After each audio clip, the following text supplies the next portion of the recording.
श्री शिवाय नमस्तुभ्यम। अगर आपको भी सपने में महादेव की ये चीजें दिखाई देती है तो महादेव आपकी भक्ति से प्रसन्न है। आपकी मनोकामना जल्दी ही पूर्ण होगी। नमस्कार, आपका स्वागत है। दोस्तों, शिव पुराण के अनुसार मनुष्य को सपने में जो भी चीजें दिखाई देती है अथवा उनके साथ जो भी घटनाएं घटित होती है उनका वास्तविक जीवन से संबंध जरूर होता है। सपने में कई बार लोगों को अजीबोगरीब चीजें दिखाई देती है। इन चीजों के दिखाई देने के पीछे महत्वपूर्ण संकेत छिपे होते हैं। सपने में जानवरों का दिखाई देना भी हमें भविष्य की जानकारी देता है। कुछ सपने डरावने होते हैं तो वहीं कुछ सपने हमें खुशी प्रदान करते हैं। अलग अलग सपनों का अलग अलग महत्व होता है। लेकिन दोस्तों, भगवान शिव से जुड़े सपनों का महत्व बहुत अधिक होता है। अगर आपको सपने में भगवान शिव से जुड़ी चीजें दिखाई देती है तो इससे आपको महत्वपूर्ण संकेत प्राप्त होते हैं। इन सपनों को कभी दुर्लक्ष्य नहीं करना चाहिए।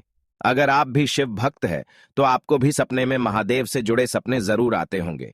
क्या कभी आपने सपने में साक्षात शिव और पार्वती के दर्शन किए हैं? क्या आपने कभी सपने में भगवान से बातें की है? तो आप बहुत ही भाग्यशाली व्यक्ति है। आज हम आपको बताने जा रहे हैं कुछ ऐसी वस्तुओं और जानवरों के बारे में, अगर सपने में आपको ये दिखाई देते हैं तो ये बहुत ही शुभ संकेत होते हैं। जल्दी ही आपकी कोई मनोकामना पूर्ण होने वाली है। तो चलिए जान लेते हैं शिव पुराण में इस विषय में क्या कहा गया है। दोस्तों, अगर आप इस चैनल पर नए हैं तो इसे सब्सक्राइब जरूर करें। साथ ही कमेंट में श्री शिवाय नमस्तुभ्यम जरूर लिखें और हमारे महादेव जी के लिए एक लाइक जरूर कर देना। तो दोस्तों, सबसे पहली बात है सपने में शिवलिंग दिखाई देना। सपने में बार बार शिवलिंग दिखता है तो ये आपके पूर्व जन्म की ओर इशारा करता है। इसका अर्थ ये है कि आप पिछले जन्म में शिव भक्त थे और शिव जी की पूजा करते थे।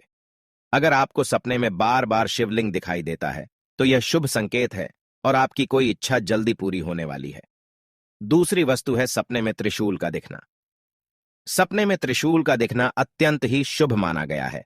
यह भूत, भविष्य और वर्तमान को दर्शाता है।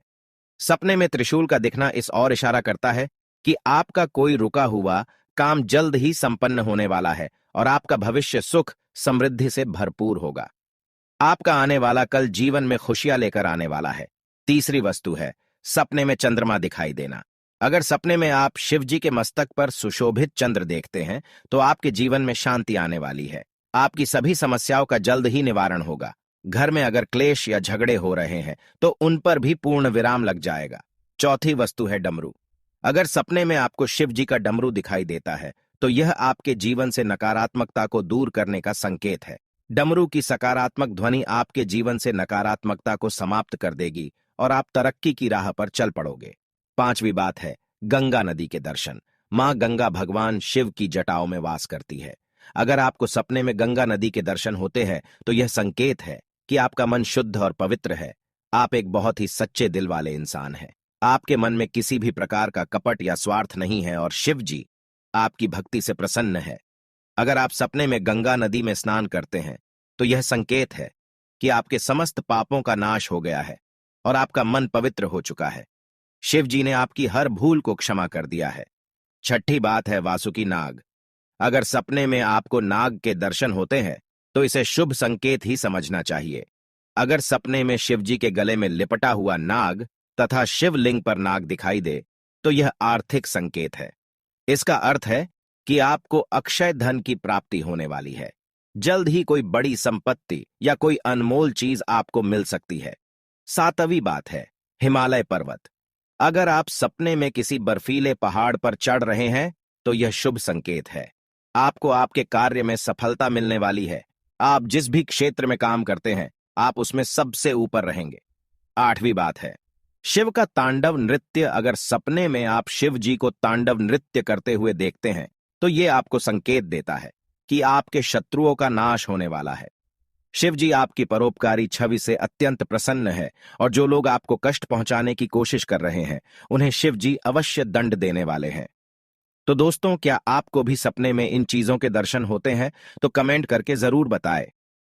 उम्मीद है आपको यह जानकारी अच्छी लगी तो वीडियो को लाइक जरूर करें।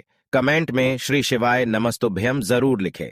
साथ ही चैनल को सब्सक्राइब करें ताकि ऐसी ही आध्यात्मिक जानकारी आपको प्राप्त हो सके। आप सभी का धन्यवाद।